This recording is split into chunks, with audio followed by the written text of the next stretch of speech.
Hello guys. आप देख रहे हैं शर्मा सर चैनल और ये एजुकेशनल चैनल है। हमारा जो आजकल टॉपिक चल रहा है, हम एक किताब को फॉलो कर रहे हैं इंजीनियरिंग की, और उसका जो चैप्टर है वो है, पहले था डीसी मशीन, वो कंप्लीट होने के बाद अब हमारा चल रहा है three phase induction motor. Three phase induction motor में ही एक टॉपिक है हमारा रोटेटिंग मैग्नेटिक फील्ड। तो रोटेटिंग मैग्नेटिक फील्ड क्या है, पहले तो थोड़ा सा मैं इसके बारे में दिखा दूं इंट्रोडक्शन, फिर हम बात करेंगे कि रोटेटिंग मैग्नेटिक फील्ड बनता कैसे है ना, इसकी थ्योरी क्या है। तो अभी हम देख लें, रोटेटिंग मैग्नेटिक फील्ड हर इंडक्शन मोटर में होता है, चाहे थ्री फेज हो या सिंगल फेज हो।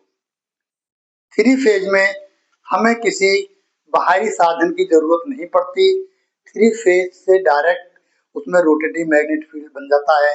लेकिन सिंगल फेज में हमें कैपेसिटर लगाना पड़ता है, क्योंकि उसमें हमें फेज शिफ्ट करना पड़ता है। इसमें तो ऑलरेडी तीन फेज शिफ्ट है, एक दूसरे से इलेक्ट्रिकली 120 डिग्री पे होते हैं। ये सब अच्छी तरीके से आप लोगों को पता होगा। तो जो हम समझते हैं, जो इसमें इंडक्शन मोटर में हम सप्लाई देते हैं, वो हमारे तीन फेज होते हैं, आर वाई बी। ठीक है, तो आर वाई बी जो तीन फेज होते हैं, उनके बारे में थोड़ा सा हम जानकारी ले लें, तो आपको रोटेटिंग मैग्नेटिक फील्ड बनता कैसे है, इसमें समझने में आसानी होगी। अब हमारे तीन फेज होते हैं, देखो ये मैंने काफी मेहनत से बनाया है। ये है मेरा आर बाई बी। यहाँ पे मैं माफी चाहूंगा कि जो बाई वाला फेज है वो येलो कलर का ना होकर के ग्रीन कलर का है। इसके पीछे रीजन क्या है कि जो बाई है कलर बहुत लाइट कलर होता है, कितना भी डार्क कर लो वो दिखाई नहीं देता, कम ही दिखाई देता है। इसलिए मैंने ग्रीन कलर का इस्तेमाल किया है, बाकी रेड तो है ही और ब्लू भी है। तो यहाँ पे थोड़ा सा मेरे को ऑपरेट करना कि जो बाई वाला फेज है वो ग्रीन कलर है, तो मैंने लिखा है इसको आर वाई बी। एक बात और साथ में लेके चलता हूँ कि जो मैंने साइड में लिखा हुआ है बी डब्ल्यू यू, अब ये क्या है। जब मोटर में से बाहर मोटर की टर्मिनल प्लेट पे जो टर्मिनल होते हैं वो छह होते हैं, छह टर्मिनल होते हैं। उन छह टर्मिनल के जो नाम होते हैं वो क्या होता है, बी डब्ल्यू यू तो होते ही हैं, क्योंकि हमारे तीन फेज हैं, और तीन फेज का मतलब है हर फेज एक अपनी सेपरेट क्वाइल बनाता है, और जब वो क्वाइल बनाता है तो उसका अपना एक पोल भी होता है।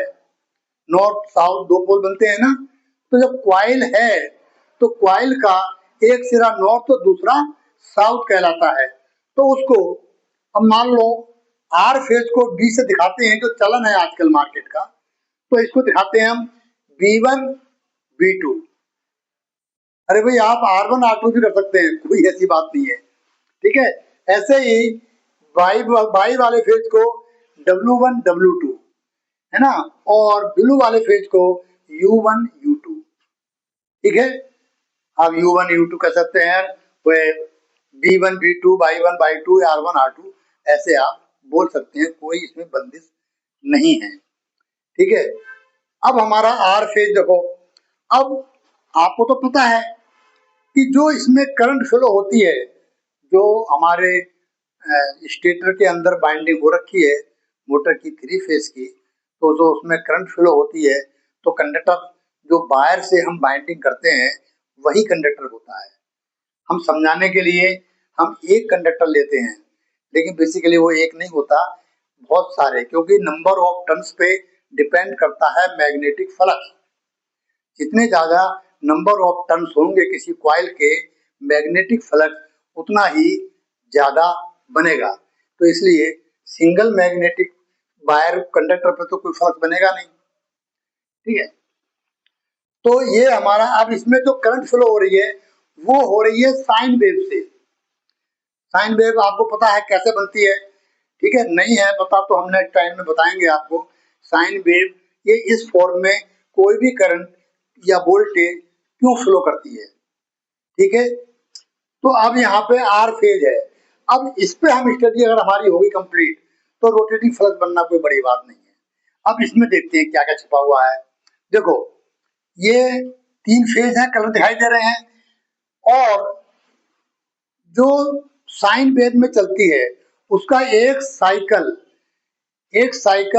कहाँ पूरा होता है, 360 डिग्री पे। ठीक है, 360 डिग्री साइकिल का मतलब क्या होता है, कोई चीज जहां से शुरू होती है और घूम करके वहीं अगर आ जाती है वापस, तो वो एक साइकिल कहलाता है। अब कैसे, ये मेरा आर फेज है, ये यहाँ पे देखो ऊपर पॉजिटिव है, नीचे नेगेटिव है, ये वाई एक्सिस है, ये एक्स एक्सिस है। ये जो एक्स एक्सिस है ये हमारा टाइम इंडिकेट करता है। ठीक है, और ऊपर पॉजिटिव और नीचे नेगेटिव। तो इसको मैंने क्या किया है, 60-60 इलेक्ट्रिकली डिग्री पे इसको डिवाइड कर दिया है मैंने। अब देखो यहाँ पे जो साइकिल हमारी आर वाला जो आर फेज है, ये यहाँ पे पॉजिटिव है। और अब देखो दोबारा पॉजिटिव कहाँ आ रहा है, ये यहाँ आ रहा है। अब यहाँ से यहाँ तक 360 होना चाहिए। अब देखो ये 60-60 है, तो 1 2 3 4 5 6, यानी कि 6 छंग 36, यानी 360 डिग्री हो गया। तो 360 डिग्री ये मेरी एक साइकिल हो गई। ठीक है, अब एक साइकिल जो है मेरी, एक साइकिल के अंदर ये समझ लो 2 बार मान लो पॉजिटिव 1 बार नेगेटिव हुई है, तो ये हर फेज की साइकिल का हिसाब होगा। तो अगर हम ध्यान से देखें तो हर 60 सेकंड के बाद कोई ना कोई फेज तीनों में से, आर बाई बी में से, वो अपनी पोलरिटी चेंज कर रहा है। देखो यहाँ आर पॉजिटिव में है, 60 डिग्री जैसे ही मूव किया इलेक्ट्रिकली, तो जो मेरा बाई फेज है वो नेगेटिव में आ गया। फिर आफ्टर 60 डिग्री देखा तो हमने जो तीसरा फेज हमारा बी, वो हमारा ये पॉजिटिव पे आ गया। ये पीक वैल्यू है। ठीक है, इस तरीके से हर 60 सेकंड के बाद क्या हो रहा है, इसका साइन चेंज हो रहा है, प्लस का माइनस, माइनस का प्लस, प्लस का माइनस। यही राज छिपा हुआ है रोटरी फ्लक्स का। ठीक है, अब हम इसमें बात करते हैं आगे से। तो इसका जो है हमारा ये 60 डिग्री हो गया, ये 60 हर 60 डिग्री पे हो रहा है। अब इसको समझने के लिए, रोटेटिंग मैग्नेटिक फील्ड समझने के लिए हमें क्या करना पड़ेगा, स्टार्टर बनाना पड़ेगा, स्टेटर, सॉरी स्टेटर। स्टेटर बनाते हैं यहाँ पे हम एक, और उस पर थोड़ा मंथन करते हैं। ये मैंने बनाऊंगा खूब बड़ा सा, ताकि आपको आसानी से दिखाई दे। और ये स्टेटर तो बीच में हॉलो होता है क्योंकि उसमें रोटर घूमता है। तो हम इसका ऐसा करते हैं, ये इस तरीके से, ये रोटर की जगह है, बीच में एयर गैप भी रहता है। अब हम आते हैं 3 फेज पे, और तीनों फेज 120 डिग्री पे शिफ्ट होते हैं। तो हम कोशिश करते हैं इसमें आर बाई बी दिखाने की। मान लो एक फेज इधर और 120 डिग्री पे एक फेज इधर और एक इधर। बाइंडिंग भी ऐसी होती है, बाइंडिंग भी इस तरीके से हम करते हैं कि इलेक्ट्रिकली 120 डिग्री पे शिफ्ट हो जाए हमारा हर कोई एक फेज। ये बाइंडिंग करने का आर्ट है। ठीक है, उसका भी एक अलग मेथड है। तो मैं यहाँ पे एक कंडक्टर बनाता हूँ और उसका नाम रख दो कुछ भी, मान लो मैंने यहाँ पे रख दिया उसका आर। ठीक है, अब 120 डिग्री पे, अब आप देखो यहाँ से 120 डिग्री पे मेरा ये वाला आ रहा है, और यहाँ पे क्या आ रहा है, ये आ रहा है मेरा बी फेज। तो यहाँ ले देता हूं मैं बी फेज। अभी प्लस माइनस वाली बात नहीं है, हम पॉजिटिव ही ले रहे हैं। ठीक है, और फिर यहाँ से ये आ गए हम 120 पे, ये सब 120 है, ध्यान रखना कभी इसमें कोई चूक हो जाए। ये मेरा हो गया बाई फेज, ये कंडक्टर में यहाँ भी बना देता हूँ। ठीक है, यहाँ तक क्लियर हो गई बात। अब क्या करेंगे हम कि क्योंकि सारे ही हमने पॉजिटिव वाले एंड लिए हैं, तो यहाँ पे मैं बना देता हूँ प्लस। ठीक है, ये प्लस हो गया, मैंने बी का नहीं बनाया, तो बी का ये हो गया हमारा, और ये भी हमारा प्लस हो गया। तो एक बात मैं बता दूं, प्लस का मतलब पॉजिटिव तो है ही, साथ में एक मीनिंग इसका और है जो आपको याद आ जाएगा कि इसमें जो कंडक्टर बने हुए हैं, ये वही कंडक्टर दिखा रहे हैं हम। कंडक्टर कॉइल ऐसे जाती है और वापस घूम के फिर आ जाती है, ये एक कॉइल हो गई, ठीक है। तो इसका मतलब क्या है कि यहाँ से क्रॉस जो करंट है हमारी, वो अंदर की तरफ जा रही है। क्रॉस का मतलब है कि यहाँ पे ये भी है। तो यहाँ क्या हो रहा है, ये जो हमारा क्रॉस है, यहाँ से करंट अंदर जा रही है। जब अंदर जा रही है तो कॉइल में रिटर्न होकर के वापस वो भी किसी दूसरे कंडक्टर में आएगी, तो वो हम दूसरा सिरा बना देते हैं यहाँ पे, ठीक इसके सामने, ठीक है। अब ये जो है हमारा क्या हो जाएगा, जब करंट कहीं से निकलती है बाहर को तो उसे हम डॉट से दिखाते हैं, अंदर गई क्रॉस से दिखाते हैं, बाहर निकलती है तो हम डॉट से दिखाते हैं, ठीक है। अब इसी तरीके से हम करते हैं इसको, हैं, ये हमारा बाई हो गया। अब क्योंकि आर, अब हम यहाँ पे एक बात और करते हैं, इसे हम R1 R2 भी कह सकते हैं। अभी कुछ देर पहले बताया था हमने B1 B2, तो इसे R1 R2 भी कह सकते हैं, कोई प्रॉब्लम नहीं है। चाहो तो U1 U2 कर सकते हो इसको। बहरहाल आर वाले फेज का कॉइल का ये दूसरा एंड है, ये फर्स्ट एंड, ये सेकंड एंड है, ठीक है। अब यहाँ पे, अब ये तो सभी में बात लागू हो रही है, तो बी भी कहीं से बाहर निकलेगी, तो बी का जो करंट है वो यहाँ से बाहर निकल रहा है और बाई का यहाँ से बाहर निकल रहा है, ठीक है। तो अब आप देखो यहाँ पे, ये मेरा हो गया, ये यहाँ से बाहर निकला, डॉट दिखा दिया मैंने, यहाँ से बाहर निकला, डॉट दिखा दिया, और यहाँ से बाहर निकला, इसका डॉट दिखा दिया, ठीक है। अब यहाँ पे एक चीज नोट करने वाली बात है, ध्यान से देखो, अगर ये आर और बाई के बीच में ये जो फेज बने हुए हैं ये 120 का है, लेकिन बीच में जो बी फेज का एंड आ रहा है जहां से करंट बाहर निकल रही है, और इसके बीच में अगर हम देखें यहां से और यहां तक अगर देखें तो ये आ रहा है हमारा 60 डिग्री, इलेक्ट्रिकली 60 डिग्री। ध्यान से देखो भाई, देखा जाए तो ये इसके बिल्कुल, अगर हम यहाँ से एक लाइन करें एज्यूम वाली, तो ये यहाँ आके बैठेगी, थोड़ा नीचे बन गया है ये, ठीक है। नहीं, हम ठीक बना देते हैं, कोई बात नहीं, ऐसा अधूरा नहीं छोड़ेंगे हम, ठीक है। देखा जाए तो ऐसे ही ये वाली भी आगे बढ़ाएंगे तो ये चीज आ जाएगी, यानी कि दो फेज के बीच यहाँ पे जो डिफरेंस निकल के आ रहा है वो कितना निकल के आ रहा है, 120, वो 60 डिग्री का। फेज टू फेज तो हमारा हो गया 120 का, लेकिन एक फेज से दूसरे फेज का जो डिफरेंस आ रहा है वो आ रहा है 60 डिग्री का। देख लो, 1 2 3 4 5 6, यानी 360, 6 6 जा, है ना, 36। तो ये हो गया हमारा 120 का। अब आते हैं हम काम की बात पे। अब देखो, ये मेरा आर फेज है, आर फेज है, तो आर के ठीक 120 डिग्री पे तो मेरा बी फेज आ गया, जो पॉजिटिव है मैंने इसको कर रखा है, 120 आ गया। लेकिन ये जो मेरा फेज है, कौन सा वाला, वाई वाला, वाई फेज का जो कॉइल का दूसरा सिरा वो यहाँ पे बाहर निकल रहा है, यानी कि नेगेटिव, नीचे वाले नेगेटिव है सारे, आप ऐसे कह लो।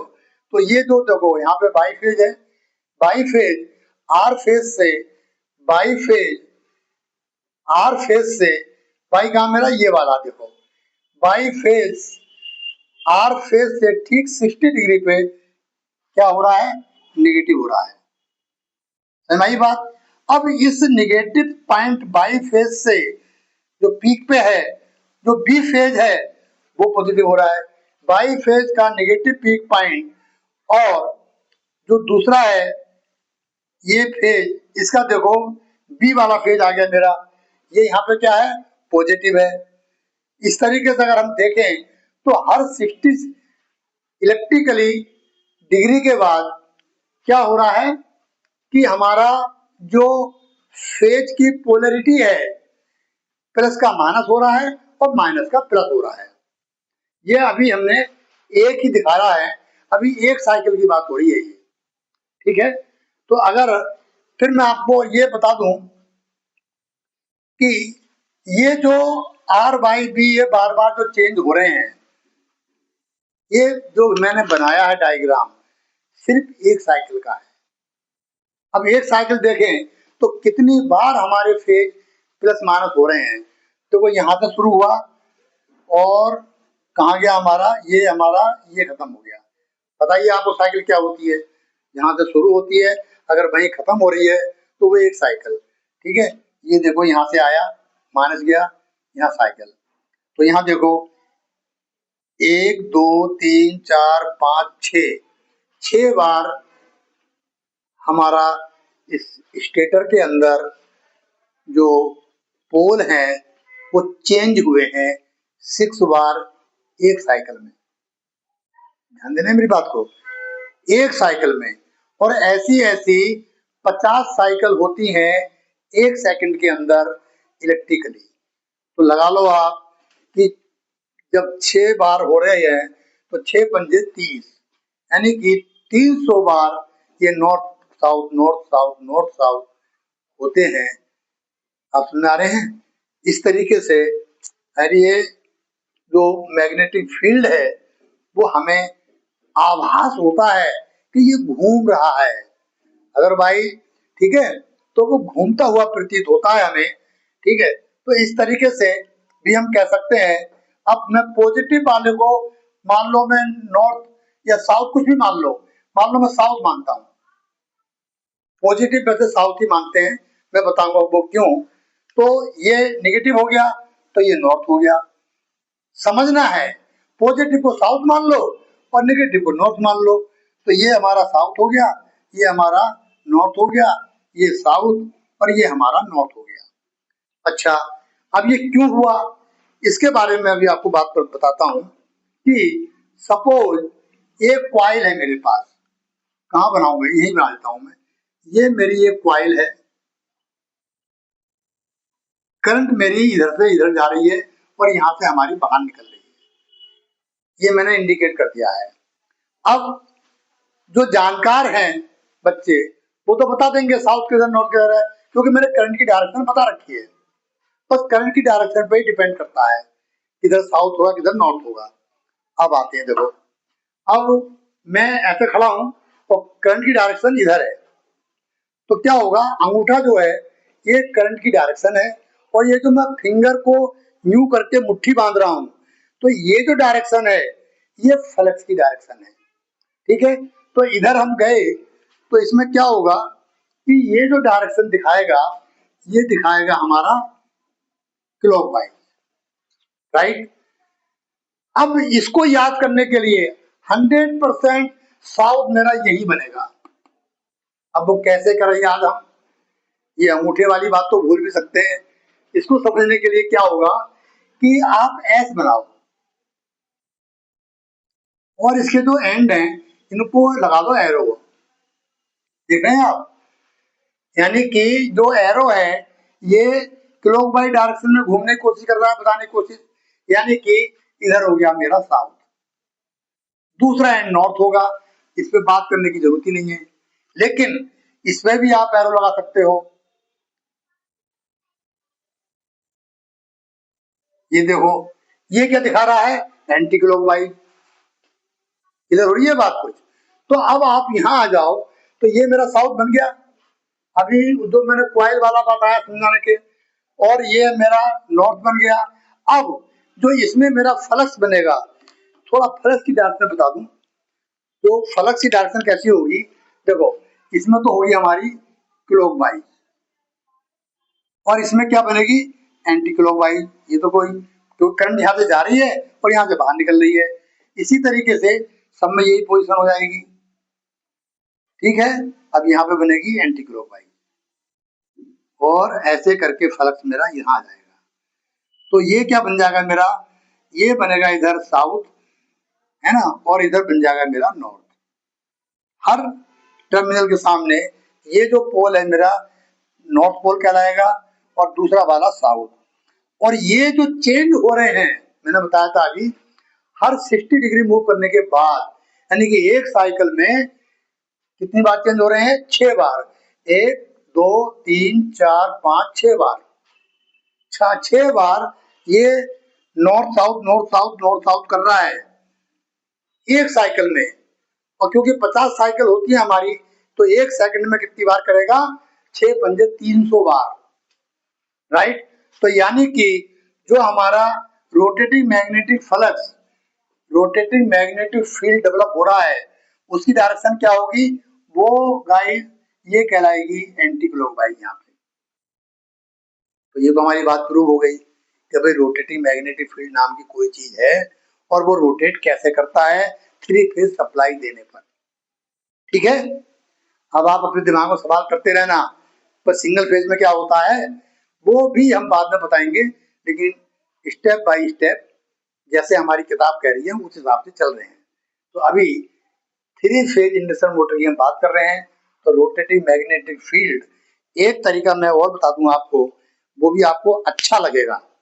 मैं जरा इसको रब कर दूं तो ठीक है, तो वो आपको अच्छा लगेगा, वो और भी आसान है। ये शायद थोड़ा मुश्किल हो जाए या आप याद ना रहे, लेकिन जो मैं ये बताने वाला हूँ उसको आप नहीं भूल सकते। ठीक है, वो और भी आसान है। आप एग्जाम में कोई भी फार्मूला अपनाओ, बस आपको क्या करना है? प्रूव करना है कि रोटेटिंग मैग्नेटिक फील्ड डेवलप हो रहा है। अब मैं आपको बता दूं, ये जो मैंने नंबरिंग डाली है हर 60 के बाद, ठीक है, तो मैं यहाँ पे यही नंबरिंग लिख रहा हूँ। देखो ऊपर क्या है मेरा, ये मैं 0 से लेके चल रहा हूँ। ठीक है, ये 0 है, 1 2 3 4 5 6, पूरी साइकिल हो गई। ठीक है, अब अगर हम देखें तो अब यहां से लेके चलते हैं। सबसे पहला फेज क्या है मेरा? आर है। ठीक है, अब आर फेज है तो यहाँ पे क्या साइन है? पॉजिटिव है। आर पीक पॉइंट जो है हमारा पॉजिटिव है। और एक नंबर पे जो पीक पॉइंट है वो किसका है? बाई का है। हम यहाँ पे बेस मान रहे हैं पीक पॉइंट का। ठीक है, जो मैक्सिमम कितनी करंट है माइनस में और प्लस में, हम पीक पॉइंट लेके चल रहे हैं। तो ये मेरा बाई फेज है, लेकिन ये किसमें है? निगेटिव में है। अब ये जो सब बातें हो रही है ये 60 डिग्री पे हो रही है। ठीक है, तो अब यहाँ पे उसके बाद तीसरा फेज मेरा फिर रेड आ गया। रेड यहाँ पे पॉजिटिव में था ऊपर, अब यहाँ पे नेगेटिव में आ गया। ठीक है, बाई फेज पे मैंने साइन नहीं लगाया, क्या हुआ? ये मेरा बाई फेज है, ये मेरा नेगेटिव है। और ये 2 नंबर है R2 पे, मेरा R नहीं है। R2 पे देखो जो मैक्सिमम है पॉजिटिव पे, वो मेरा बी फेज है। ये मेरा पॉजिटिव हो गया। फिर 60 डिग्री के बाद ये आ गया हमारा आर। आर फेज जो है तीसरे नंबर पे है, यानी कि ये मेरा फिर नेगेटिव हो गया। देखो यहाँ पे जो आर फेज है ये नेगेटिव में पीक पॉइंट पे आ गया। अब चौथे नंबर पे क्या है? मेरा बाई फेज है। बाई फेज ये मेरा काय में है, देखो प्लस पॉइंट पे है, ये पॉजिटिव हो गया। ऐसे ही हमारा आ गया 4 और 5 वाला, फिर ब्लू आ गया बी फेज, ये मेरा किस पे है? देखो माइनस में है। और 6 नंबर पे मेरा फिर से आर आ गया, यानी पूरी एक साइकिल पूरी हो गई हमारी। और ये मेरा आर किस पे है? प्लस पे है। अगर हम इस पूरे के हिसाब किताब से देखें तो प्लस को हम मानते हैं, क्या मानेंगे? साउथ पोल, और नेगेटिव को नॉर्थ पोल। तो साउथ नॉर्थ, साउथ नॉर्थ और साउथ। ठीक है, तो इससे भी हमें पता लग रहा है कि रोटेटिंग मैग्नेटिक फील्ड डेवलप हो रहा है, क्योंकि हर इलेक्ट्रिकली 60 डिग्री पे हमारा पोल चेंज हो रहा है। समझ बात? तो इस तरीके से 2 तरीके मैंने बताए हैं गाइस आपको कि इलेक्ट्रिकली जो हमारा फेज शिफ्टिंग से क्या फायदा होता है और उसी से हमारा रोटेटिंग मैग्नेटिक फील्ड बनता है। सिंगल फेज में ये चीज नहीं है, उसमें रोटेटिंग फील्ड डेवलप करने के लिए बाहरी चीजों का सहारा लिया जाता है। ठीक है, तो हम उसमें करेंगे बाद में बात। तो जो मेरा आज का टॉपिक था रोटेटिंग मैग्नेटिक फील्ड, वो मेरा टॉपिक फिनिश होता है। बच्चों, अब नेक्स्ट वीडियो तक आप खुश रहें और इसमें मंथन करें, स्क्रीनशॉट लेके वगैरह लेके, और खुद भी इसे बनाने की कोशिश करें। आप जितनी बार बनाएंगे आपके मेमोरी में उतनी बार अच्छी तरीके से ये स्टोर हो जाएगा। तो नेक्स्ट तक टॉपिक तक अब क्या टॉपिक है ये मैं किताब में देखने के बाद ही पता लगेगा। रोटेटिंग मैग्नेटिक फील्ड का टॉपिक मेरा खत्म हुआ। अब नेक्स्ट तक के लिए आप खुश रहें, मस्त रहें। तब तक के लिए बच्चों नमस्कार।